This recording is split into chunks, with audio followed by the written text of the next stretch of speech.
Welcome to the Progression Health Podcast. John Kinsella. John, do you want to introduce yourself to the listeners? Hi, my name is John Kinsella, and I'm currently trying to complete the World Marathon Majors Challenge. I have 5 done, and I'm currently injured, so I'm trying to get back and trying to get fit for the start line in Tokyo in 2024, hopefully. And I suppose my story is I used to be a football player, soccer player, and got injured. I had to give that up, and then I started putting on weight, and I started running to lose weight, and I ended up running for my country. So that's my story. You've come full circle, and now you're going for. I don't even think most people would know the 6 majors of the marathons, but I know them. You know them, of course, and we'll get into them. But let's go back to the start. So you have a really good video on YouTube, and that's how I found you, about your transformation. So you got injured and you're playing the soccer, and then how did the running start? Where did that come about from? Yeah, it's just my work colleague asked me to sign up for this local race. I never ran before, and I had no interest in running. I used to play soccer. I was a goalkeeper. So I used to leave the running for the people outfield. Like, I was just standing, diving around in goals. I didn't have to do any running. And anytime we had training and stuff, and we had to do laps of the field, I used to hate it. I absolutely hated it. And looking back now, it was only 400 meters, like one lap of the pitch. And I didn't even like doing that. And I suppose I put on the weight, and I got a couple of injuries from the soccer. And I just kind of reached a point in my life that I needed to change something. And I was asked by my colleague then. We were discussing, how to lose weight and stuff. I'd lost a bit of weight before that, a couple of months before that, and was kind of hitting the wall. And he suggested we do this run. And I trained for 6.5 weeks. So I'd lost about 4 stone at this point, and I ended up running sub 40 for the 10K after 6.5 weeks.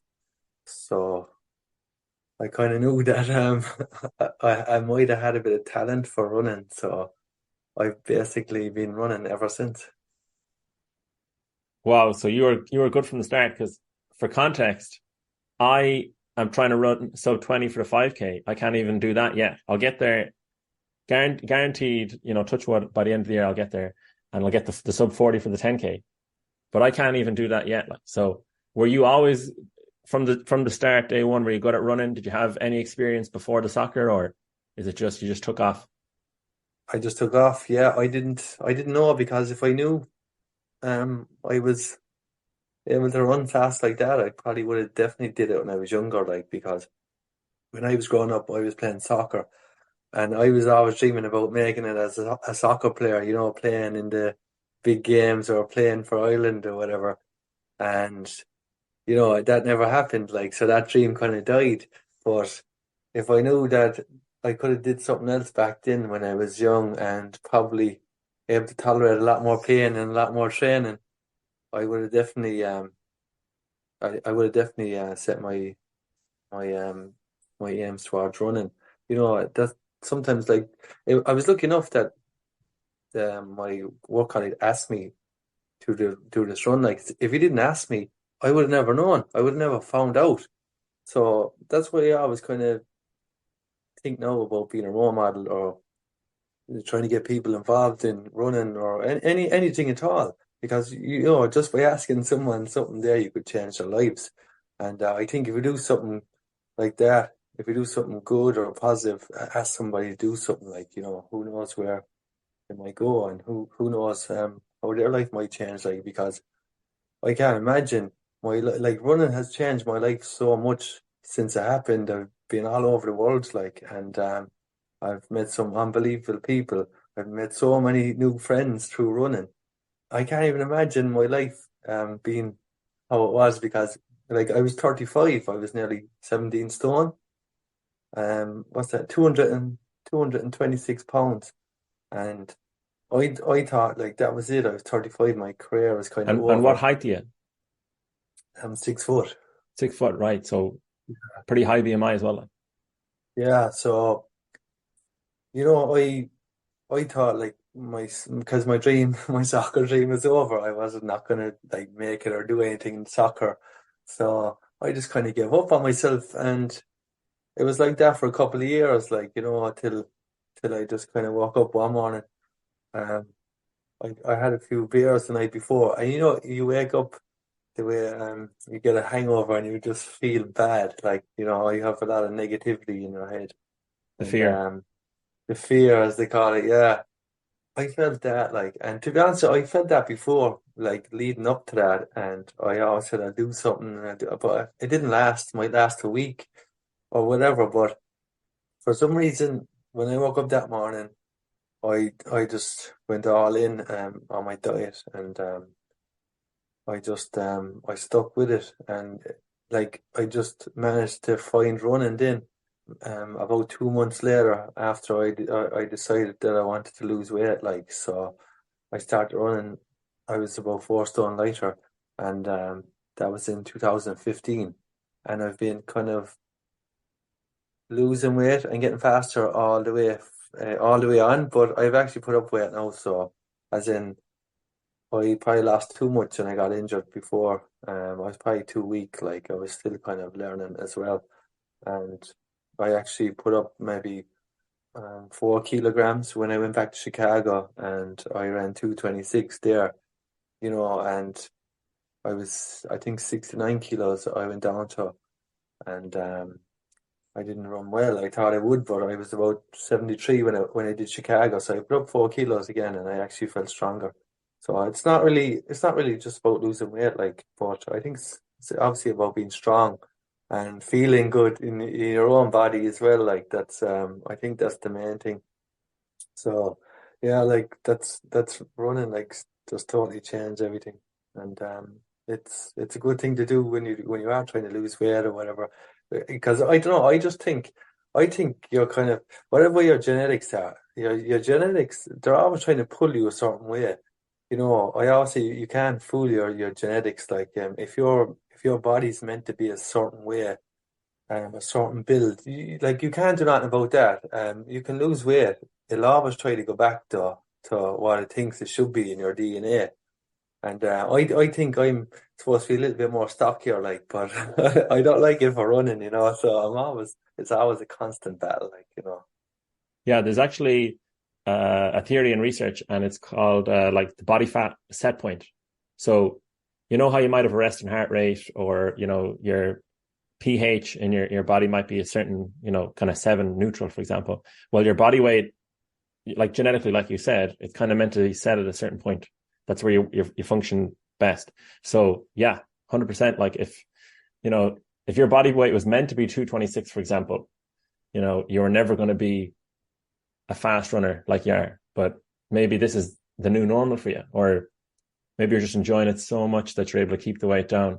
But just on what you said earlier about this friend who asked you to run, who invited you to run, was this friend a particularly good friend that they really inspired you, or what kind of impact did that person have on your running career early on?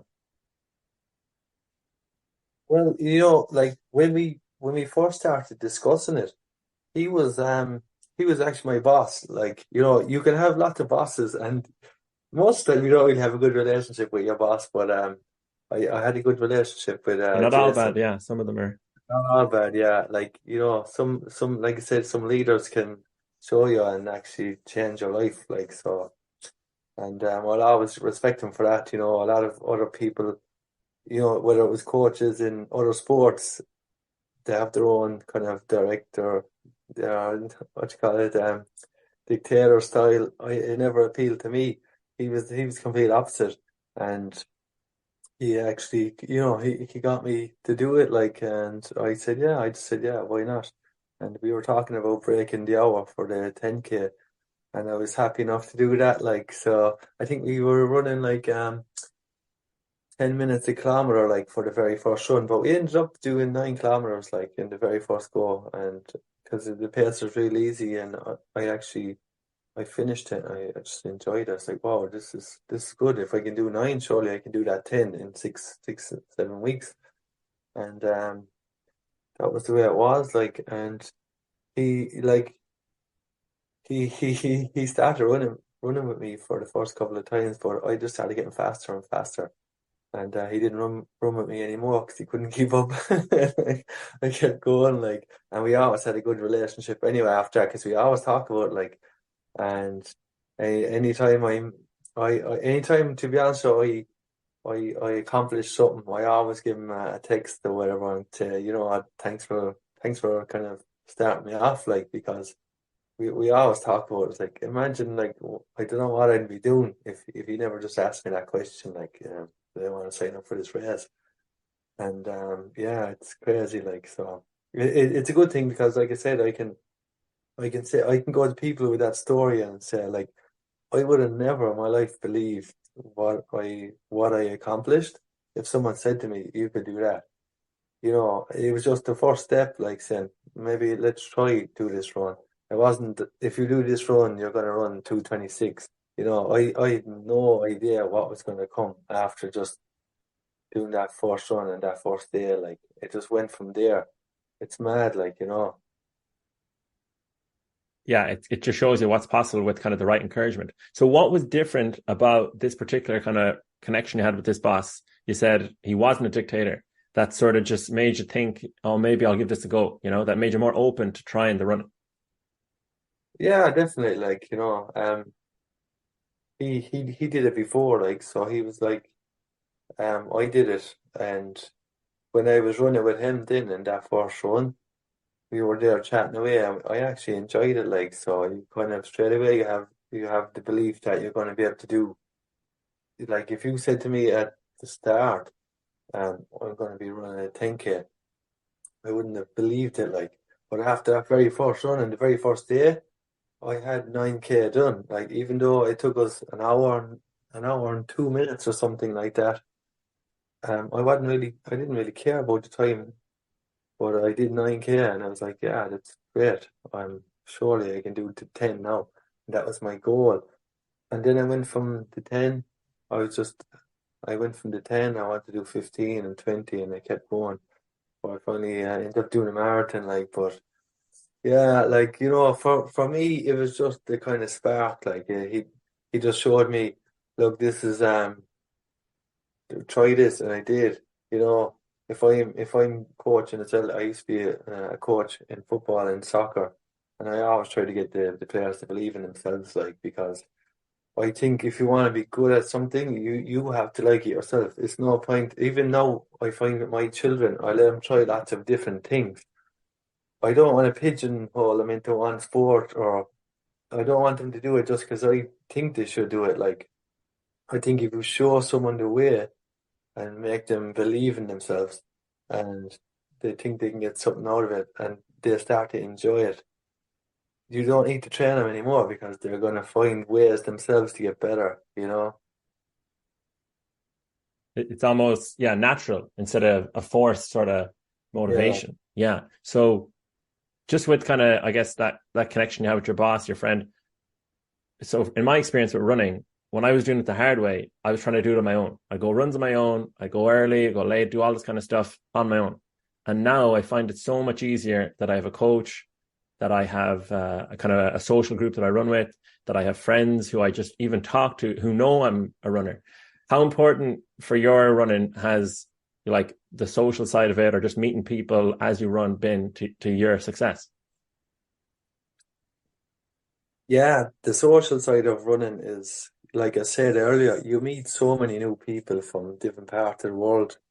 And especially if you're at a race, like if you go back over on Strava or things like that, you'll see who is running next to you and who's running with you. And you just meet so many new people, like, and even like from a competitive side, you're running against someone in a race, and the next time you're racing against them, you're gonna try, you know, you're gonna try beat them, and they're gonna try beat you, and it's all fun. Like some days you win, and some days you don't, and after then everyone's definitely running, like after everyone's in having the treats after. I think most people look forward to that. In the local races here in Ireland anyway, it's there's a lot of that. COVID put it away for a while, but it's back now where people are just chatting away and you talk to people like because you might have 10 different people in the group and they all have different kind of training methods or different ways of doing their long runs or their easy runs. And I think when you're in a group, you can kind of suggest things or say, I'm doing this. And maybe someone will say, I did that before and it didn't work, or you'll get injured, or you definitely need other people around you. I find with the group I'm in, when I tell them what kind of training I'm doing, they all say I'm mad and I'm going to get injured. And they're probably right most of the time, but I do listen to them sometimes. And I have one friend now when I was training for Chicago. I had a lot of mountain races before, and he was kind of like my thing would be to do this hard session a couple of maybe a week out, like. But he said, look, you don't need to do that. Like you've already done X and Y this week, and I didn't do like the hard session I was gonna do, and I went over it and I ran, the best race I ever did. Like so, sometimes it's good to take other people's advice because you might think that you know the right answer and you say this is what I'm gonna do without much kind of method behind it, and you just do it for the sake of it. But you need other people to tell you to kind of keep it grounded as well, you know. Yeah, 100%. I see it in the gym a lot, ego lifting, but there's definitely, in my own experience, I've done it myself. I've done ego running where I've run purely just to, kind Yeah, of massage my own ego type of thing. And it is not effective. I'll say that for sure. But you mentioned your own running style. I think from what I've seen for YouTube videos that you coach yourself. Is that right? And, what kind of, sort of approach do you have with your own running? yeah. I like to be honest. When I since I've discovered running, since I started running, I've been working. I when I started running, I was working straight evening shift. So my schedule was kind of hard. I had to do everything in the morning, and then I went on to straight night shift. I was doing that for about 2 years, and my body was all over the place. And then I went on a worse shift. I went on to a 5 cycle rotating 12-hour shifts, doing nights, days, nights, days. That's the way it was. And I wasn't sleeping and I was running on my lunch break. So I'd go out, I'd run 10K in about maybe 42 minutes. I go back in and get a shower and I go back to work for the rest of the shift. And some days I'd get up, I'd run before I'd go to work, and I'd be carrying that run in my legs like all day till the next day. And I got away with it, like, because everything I did in the last couple of years I did because I was able to just get out there. I was just so motivated. I wasn't going to let anything to stop me unless I got injured, like. And I kept the injuries away. Luckily enough, I don't know how I did, like, but I managed to I managed to like stay consistent, and I kind of I kind of got the motivation then for when I was racing, I was getting results. That kind of kept me going. If I didn't get that, I probably would have looked at my training again and thought I need to change something. I was tired all the time, and I put that down to the shift, like. And I finally got off it like 3 weeks ago. The timing was a bit bad, but if I got off it, I think maybe before this injury, I don't think I would have got injured because I would have been training, I think, more smartly. And that's one reason why I didn't have a coach from the outset, because I was thinking if I'm doing all these mad shifts, I don't know how much sleep I'm going to get tonight. I don't know what I'm going to do tomorrow. Don't know how busy it is going to be work. I couldn't really plan anything because my day, like, it takes me 30 minutes to drive. So that's another hour gone in travel. And I didn't really have much time to follow a plan. So I was just winging it, like. And I got away with it. Like, I was successful because when I had the days off, I used to do really hard sessions and long sessions, and some days I do two hard days back to back because I'd be in work for another four after it. I got away with it. I don't know how I did, but I think if you're motivated enough, you'll find a way. That's what, like I said, if you enjoy doing something and you know you just go, you'll do whatever it takes to succeed, and that's what I did. So we talked off air a little bit about your injury, and you have a great video on your YouTube about that. And isn't it amazing that just even with that kind of crazy work schedule, you were able to be as successful as you were? So I know you're injured now, but you have a better work schedule. You'll be able to you should, in theory, you should be able to like perform as well, if not better, or kind of at least not feel tired all the time. Is that do you think the better work schedule will help you to perform better once you are over this injury? I think so, definitely, because when you look at everything, every training plan and every type of all the factors that contribute to a successful runner, you have your different types of runs, your tempos and your VO2 max and everything like that. And then you have your nutrition and you have your sleep. And like sleep is probably one of the most important things, you know. And Absolutely. that was something that I never really got because I was getting about 5 hours and it wasn't just 5 hours, like, and I was doing nothing for the rest of the day. I was actually on my feet and work, and I was either running or working or traveling to work, and I was just going like it was very easy to lose weight and keep weight off because I was probably under eating even without trying because I was my job was physical as well, you know. I was pushing stuff and pulling stuff and lifting stuff, and I was doing all that around my running as well. And I'm not doing that now, luckily. So I think that if I do get back, if I get over this injury, I'll be able to, I will have more energy for running outside of work. I won't have to worry about running on my lunch break anymore. I can either run before I start, or am I doing 8 hours a day? And it'll definitely help me get back, you know. So that's the only thing kind of keeping my motivation at the moment. That even though I am struggling now, every run I do since, I feel something. So you know, it could be, it might only be for a couple of minutes, but it's enough for me to say it's still there and I'm not back. You know, it's hard.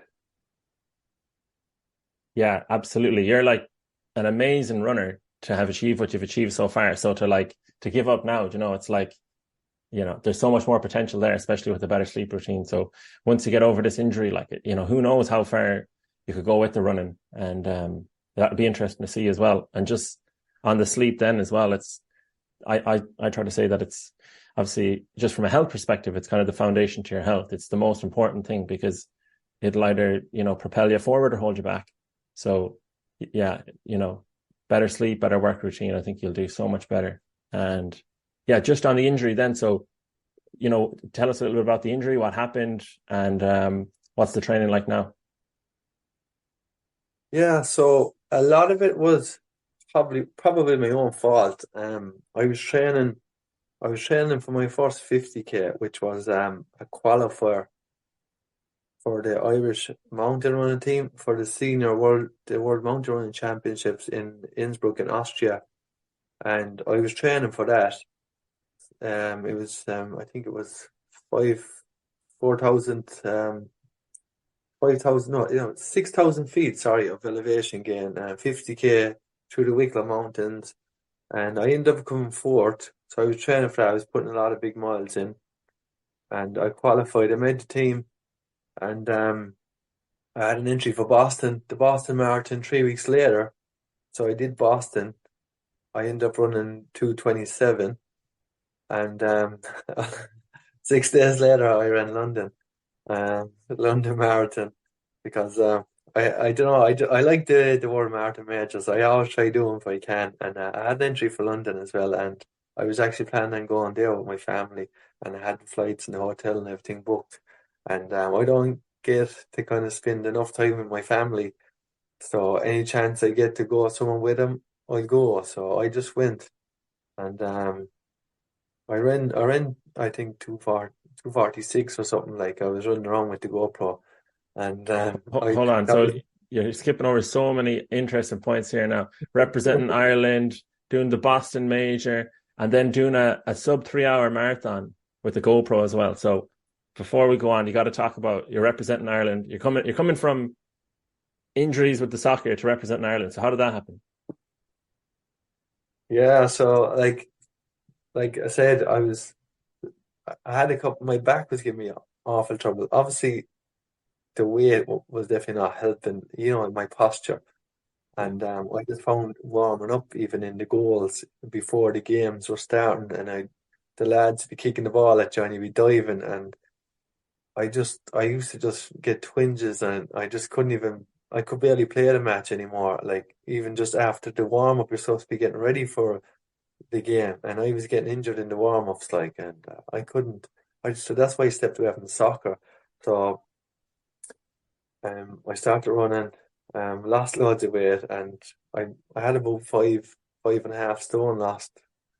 Um, when I did last year, there was a different qualifier race on. It was for the Irish mountain running team to represent Ireland in there's an inter-Celtic trail race in France, and I came second in that qualifier, and I made the team. So I ended up that was my first time running for Ireland. I know, yeah, I ran for Ireland in the Masters, like, and I won a couple of medals. Like, I came second in the Masters last year, the World Masters Mountain Running Championships. I came second, to a guy who was brilliant. Like, he ended up coming second in the world at the World Mountain Running Championships this year, and I would have been racing against him only for my other injury. So yeah, like it's like. So when I started running, I was running on the roads, obviously, and I started doing mountain running then, and I just found after maybe a year, I was kind of finishing in the podium all my races, like, early on. So I thought I might actually be okay at mountain running. So I started doing mountain running, and like I said, I was doing well, and I actually got injured.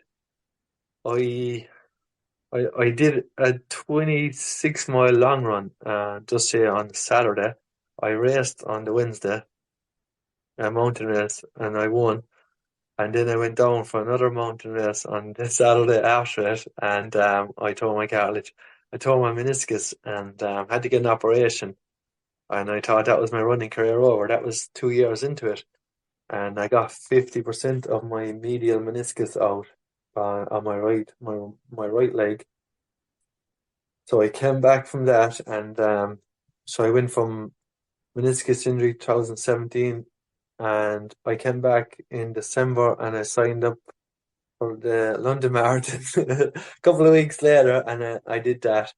I ran 250 after 10 weeks training, and I stayed injury free from then, and over having the meniscus injury, I stayed away from the mountains. But I ended up going back to him eventually, and that's how I made the Irish team then. So just with the injuries that you picked up, right, and you have a lot of races kind of packed together, and I know this is kind of a newbie sort of. People get excited when they do their first race. There's like the whole endorphin rush and the social element we talked about. Kind of looking back, would you do that same approach again, or what would you recommend to someone in that situation? They're really excited, they want to race, but like, do you need to space them out? What do you think around racing? Yeah, definitely. I give you an example. The stress fracture I got recently, I had no idea whatsoever that a stress fracture was coming on in the sacral bone. No idea whatsoever. It just came on. It was there. You think you're invincible, like, till you get an injury, especially the stress fracture. Like, because I'm always doing training sessions, hard ones, and I always listen to the feedback that my body's giving me. But in all the sessions I was doing, I had no idea that a stress fracture was developing. Obviously, because it was no trauma. It was obviously building up over time, and it just happened. So you have to kind of respect that 80-20 principle, like I no, I did get away with it for a long time. I don't know how I did, but it will catch up with you. You have to respect the rules, like the people talk about the 80-20 principle, like, but it's there for a reason. Like, and if other people are getting away with it, like I was, it just means they're lucky. I'll never train like that again. So hopefully, I don't get injured again if I do come back from this. Like, I'm not going to rush anymore like they say, trust the process, don't just try to do loads of sessions back to back. Like I was doing all these things before because I was getting no feedback that it was bad. And if you're doing something and it's enjoyable, you're going to try to do as much as you can. And if you think that it's going to make you faster and stronger, you'll do more of it. And you will get injured. That's my that's my thing. If someone doesn't, they're just lucky. Or because there's so many different factors at play with your lifestyle and your job and maybe your history, like what were you doing years before you were a runner, like all these things will make you stronger and stand here, and other people might be able to do a session and get away with it, but that doesn't mean that you will. You have to respect your body, like, and if you're getting success, and I just think keep going the way you're going, especially if you're training smartly. That's why you kind of, if you have a plan and you're listening to someone early on and you're getting results, like, just keep going, like if you're not, I always say, if you're not, any run you do, you don't get injured, is a good run because it will benefit you, as long as you're doing it right, like, and at the right time, the right session, recover. And all the other factors then, like the sleep and the nutrition, will head towards it. Like, but you can't rush it. Like it does take a long time. You don't think about it at the start when you're running and you wanna achieve something. It's good to have an idea. Like I want to run, we'll say a sub 40, like you do. Um, have those goals, but do them smartly. Like you'll have a better career for it. You'll be able to keep going, and you won't get burnt out. Like as I see with other people that they try so hard, and then when they do something, like they're so beat up after it, they don't want to go on to the next challenge. Like, Yeah, it's very easy to overdo the running and get burned out, but that point of being patient is huge. And you just mentioned 80-20. Can you just talk a little bit about that and like how maybe in a week or just in the general approach to training that applies? Like, I guess what is the 80-20 rule and just how would you put it into practice? yeah, I suppose you do 80% of your runs easy. Like they call them, I suppose, your aerobic, your base building. They're what's kind of building the mitochondria, I suppose, in your muscle cells. Like, and it's like I suppose, a stress response to your body. If you're pushing it and doing all these easy runs, your body is like thinking, I need to get more efficient at this, like, because he just all he wants to do is keep running. So it keeps building all these things, like, to make running easier, I suppose.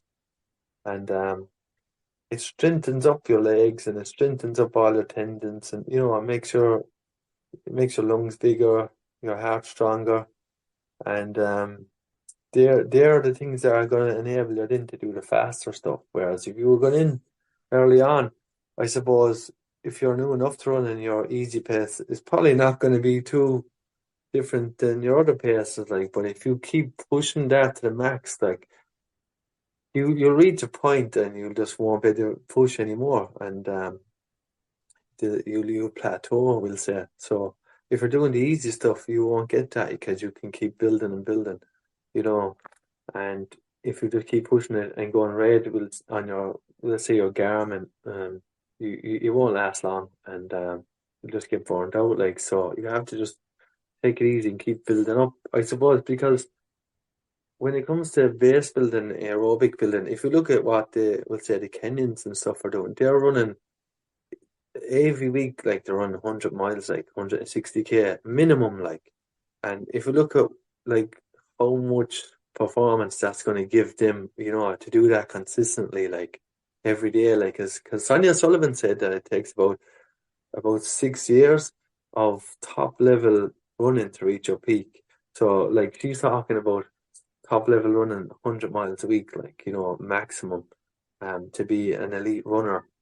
And so I always think like that. Sure, if we're only doing 50 miles a week, then our careers are probably it's going to take us longer, but we're still going to have longer careers. Whereas if you're running 100 miles a week and you kind of reach your peak after, we'll say, 6 years, you're not going to peak anymore. You get me? So it's that's why kind of taking it slow will give you a longer career anyway, and just building up smartly. You know, that's one thing that keeps me kind of keeps me happy anyway, knowing that I think knowing that you're not going to peak means that you can always get faster. That's the way I look at it. I think if you reach your peak and you see people there in other sports and they think, I can't be this anymore. I can't be this good. How would you motivate yourself after that then? Absolutely, yeah. For me personally, that's what I love about running, that you can always progress. And, just for context, so the professionals do 100 miles plus. How much would you have done in your most highest mileage week, for example? I did 100 before. I took parental leave last year and I went over to Poland because my wife is from the east of Poland. So we went over there. It's very flat. And I was like an elite in because I had no work and we were there with the kids and we had help because the mother and father-in-law are there. I could run in the morning, I could run in the evening. And so for 4 weeks, I ran about 95 miles. That definitely helped me, like, and I went in Chicago in, I suppose, a month after that kind of training block, and I was very strong. It definitely does help.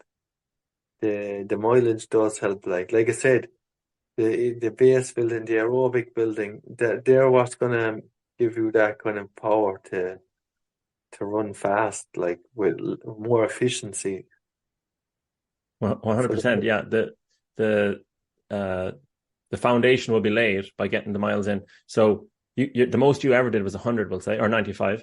Pros do 100 miles plus for years in their peak. I'm just, me currently, I can't break 40 in the 10K. I'm doing 30, 35 miles. So I have a huge potential. I know yeah, that, yeah, I'm excited or whatever, but like, I'm not, I'm not performing better because I'm not doing the work, but there's yeah. so much potential. That's the key thing. So that's where the experience such as yourself and hearing from the professionals, it's invaluable because you can tell it, how far you have to go, where you need to go, all the insights that'll help you to get better. Yeah, definitely. Like if you go to anyone and you tell them you're running 30 miles, they will obviously say run 45 or run 50. And I've no doubt that it will help you and it will make you a better runner. So as long as you're not getting injured. So like yeah, like if you go back to like I say what Sonia Sullivan said, 6 years, think about it as you have potential. Like that's what keeps me going, knowing that I can be faster, even though I don't believe it myself. When I ran 226, I'd never thought in my life I'd be able to run 226, and I was really happy I did. But it wasn't kind of what motivated me. I just knew that I could run faster. So, like, I wanted to run sub 230, and I ran it in 2021 in London. And I never thought I'd be able to run faster than that. But I was motivated to do it, knowing that if I did more miles, I could potentially run faster than that. And that's what happened. Then I ran 226. And if I can't do that sort of training again and I don't run 226, I'm okay with that. I'm happy with that. It is what it is like. But I know, like I said, knowing that you can run faster, knowing that if you do a different type of training, you can run faster. Like I said, if you peak, I don't know what they call it, the arrival fallacy. It's like you achieve something and you think, what do we do now? Where do we go? But knowing that you can always do better, it's a good motivational tool like that. Will keep it going. Yeah, I think it's a unique part of the running that other sports, just let's just say weightlifting in the gym. It's very hard to say if I lift X amount, I'll get this outcome. But it's like typically if you can work up to a certain amount of mileage, like we talked about, you can get a certain result. For example, with my goal time in mind and my coach, he's telling me, yeah, you got to run around 50 or 60 miles a week to get to your half marathon time you're trying to work towards. And I'm like, right, I got to be patient then. So that's the nice thing about running. You can get a clear sense of how much you have to do to get where you want to get to. But just something that drew me to your YouTube videos was your outlook. You have a very positive outlook. You're very honest, real, raw, authentic. I really enjoyed that in the videos. Do you do anything specifically to keep that positive outlook and to help you with your running to be a better runner? I'm just happy that I got the chance. Like when I think back, like I said, from 2015, when I just thought that I won't say my life was over, but my potential as a human, as an athlete, was peaked in my head. I had a daughter. She was born. She was about 1 or 2, and I just thought like, that's it. I'm done. I won a couple of leagues, a couple of trophies in soccer, and as a player and a coach. And I thought like, I'm happy with that. Like in my head, I wasn't even sad. I just thought, that's it. I'm done now. And I was just cruising through life, and I was only 35. And then I found running, and just my life is, I can't even imagine it, like how it's given me so much belief in myself, like especially after what I've achieved, and how I always wanted to win a trophy in soccer, and my kids are there watching me, and I never got the chance, and I thought like, they're never going to see me, I'm never going to make them proud or anything like that. I know I have running, and they can follow me. They can watch me on YouTube if they want, or I try to ring them. Like I said, that's why I did London, and for them, I just think that's going to motivate them down the line when I can't. When they get to teenage years, they probably won't listen to me anymore, and but they will eventually, like maybe look back on these things, maybe when they're my age, and they're going to see that I did it. And for me, that's a massive thing, knowing that I can motivate my kids. And I know other people always come up to me and they tell me about my story, and they're saying I motivate them, and that means me more to me than anything, like more than any fast times or anything. And that's all I want to do, like, because if people come up to me and say that, like, I have a smile on my face, and like times and all these things, they don't like. It's nice to get them because you train hard, and it's nice to get some, I suppose, feedback from your performance that it's worth it. And I'm just thinking back. Anytime I do anything, I think back to where I was and how much my life's changed. I'm so happy that I got to achieve all this, and I'm always going to be grateful.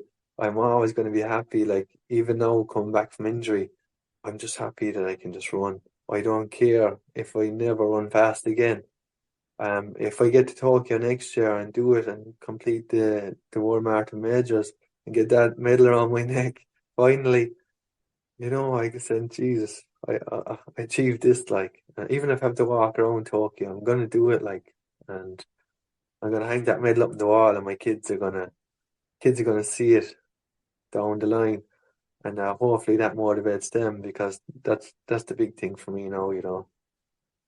No doubt it will, because that's like what you've achieved already.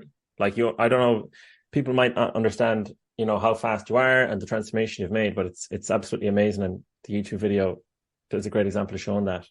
And it'll be interesting to see where you go, once you get back to the full fitness. But just on the injury now and where you're at currently, how's the training going now, and how has the mindset changed? Are you kind of like, you've done everything you could and you're just sort of taking it as it comes, or are you still really motivated to progress? Yeah, my motivation, like, will always be there, because the way I look at it now, I've got nothing to lose anymore. I was already in the situation where it was game over for me, and I kept going, and my life changed, and I've nothing to lose now. So I like, there's no point me quitting now. As long if my legs are pain free, or my body's pain free, and I can run, I'm gonna try run as fast and hard as I can. Because the good thing about running nowadays is you have categories as well, and even when you get older, you can still be competitive, and you can be competitive against your other your peers, and we have we have cross country here where you can qualify for the Irish team as a masters cross country, and I've been doing that for the last. I made the team for the last 3 years, and we won a couple of medals with that. And there are things that will keep me motivated, even as I get older. And same with the mountain running. Like whether I get a another chance to be a senior international athlete is it's going to be seen. But in my head, I've kind of wrote it off because of my age, and it's on every 2 years. And like I said, I'm okay with that as well. I'm okay with it. If I never get to run for Ireland again as a senior, but I will try. Like I will try my best. And if you try your best and it's not good enough, then you don't owe anybody anything. I'm doing something I love, and you can't lose if you're doing that. Like anytime you put on your shoes and you're going for a run, you're not injured, you're winning. That's the way I look at it. And that's why I'm so positive about running, and I would recommend anybody to do it because like you can put yourself down in life and it's very hard. Sometimes it might be hard to achieve something. Like I said, I always wanted to win in the soccer and I wanted my kids to see me. And when that was gone, I didn't really have anything to kind of push myself or give myself a bit of belief in myself. But with running, you have times, you can have distances that you can challenge yourself with. You can run up mountains. There's so many different things where you can get out there and challenge yourself without anybody having to tell you. And you don't need to rely on anybody. Like with other team sports, it's you're one individual on the team, and everyone has a different impact. And you win together, you lose together. But in running, it's just you against yourself. And anytime, like I said, you're getting out, you're winning. And the health benefits, everybody knows that. You can Google them, and it's no doubt it's for the mental health. It's really good. Just running there, I just find no matter what my mood is, when you're running, you just forget about everything, and you're in the zone. Your runner's high. And if you can get that for free anytime you go out the door and run, like why would you not want to keep doing it? And why would you not enjoy doing it? And that's one thing I'll say to people who don't run, or if they're kind of struggling, and they're worried about running fast, just get out there and then try get something out of it. And it's better than sitting on the couch, you know. Get out there and challenge yourself. If I can't run fast anymore, I like there's still things I can challenge myself. I'm still gonna say, can I run a certain distance pain free? Things like that, and there are things that I'm hopeful for if I get over this injury. And if I don't, if I can just do something, I'll be happy. If I can get anything out of it, I'm not gonna throw in the towel or anything like that. But I'm always still gonna be positive, even if I can't run fast. That's I suppose that's the message I'm trying to say. It's not all about running fast anyway. It's about I do running for the benefits you get from it, and everything else is a bonus.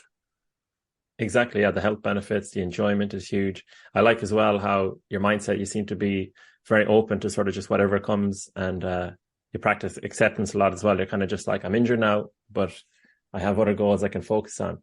And just one point you touched on a little bit is you talked about how far you've come, So when you started off, you were playing the soccer, now you're doing amazing things with the running. How often do you compare yourself to where you were when you started? How often do you look back and say, oh, I used to be here, I used to be there? Because it's very easy with social media, especially, to look at someone else and say, oh, look, sure, isn't John doing the majors? Isn't John doing this? Or whoever is doing other things. And we take away from our own achievements. So is that something you focus on, your own achievements and how far you've come in your journey?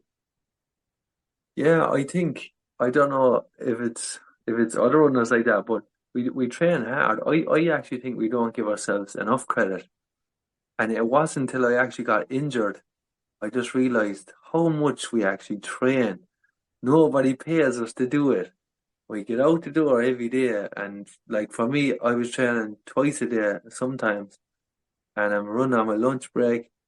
My work colleagues think I'm mad. No matter what the weather is like, I'm going out and coming back in soaked in rain because Ireland there's lots of rain. But I had to get my run done. No one pays us to do it, and it's like I can't even imagine like um the way I was before I was running and now doing what I'm doing. And it wasn't until I was injured that I just realized how much we actually do. And I think we don't give ourselves enough credit. Like if you think if I'm thinking now I'm sitting on a chair, I'm injured, and I'm thinking I used to run up this mountain, I used to run over there. I mean, you can't do it. That's when you realize how much you actually do and how much you actually put into it. And it's hard when you're injured to kind of you know to figure that out. Like how did I even do that? Like, and some days you might be thinking, why do I do it? Why do I actually do it? Because it's so hard. It's to, like it's very easy not to do it. Put it that way. But Absolutely. but at the same time, if I don't go out running, I do kind of get it. You get the itchy, and you're like, I have to run now, or I have to do something like, and you actually feel it's such a habit. You get so used to doing it, you have to do it. But like I said, it's not till you're injured you realize how much you actually train. So when I'm looking back now, like to where I was before I started running, and I was just, I suppose, sitting down eating Chinese food, eating everything, and it's crazy. It's crazy. You're pretty much at different points living like either semi-professional or professional athlete, which is amazing with, all the other stuff you do in your life. So yeah, like huge credit for the amount of work that you put in. And, the next thing then I guess is Tokyo at some point. So is that confirmed? You're definitely going to Tokyo once the injury is taken care of, or, how is Tokyo looking now with the injury? So Tokyo, they have this semi-elite program for overseas runners. Before COVID, they used to have 150 places for men and women, and it used to be sub 245. And since COVID happened, there was a big backlog in for the Tokyo Marathon because they had so much restrictions, and other marathons were going ahead, and there was a big bottleneck for people needing to do Tokyo to finish their 6 star major, and they cut the Run as One program down to 25 places, and the standard was 232. So they really tightened it up. I have an entry going with my 226 in Chicago. I'm hoping I don't know for sure. I'm hoping it is. Looking at people who did it last year, like they were getting in with 229. I don't know. And it'd be nice to know earlier because I'd be able to book flights because the cost of the flight now is crazy. And my family want to go there with me, my two children and my wife. So before I even get off the plane, I'm going to be paying a lot of money to go. But it's something that I have to do anyway. It's something that I want to do. And I suppose if I was paying to go to America, to Disneyland or something like that with the family, it'd probably cost me similar amount of money anyway. And There's Disneyland in Japan as well. So yeah, there's a Tokyo Disney, so I might end up going there and kill two birds with one stone, as they say. So if I get in, that's it. And to be honest, with you, even if you ask me now, I would run it tomorrow, like as in I'd get around it. I no doubt I would.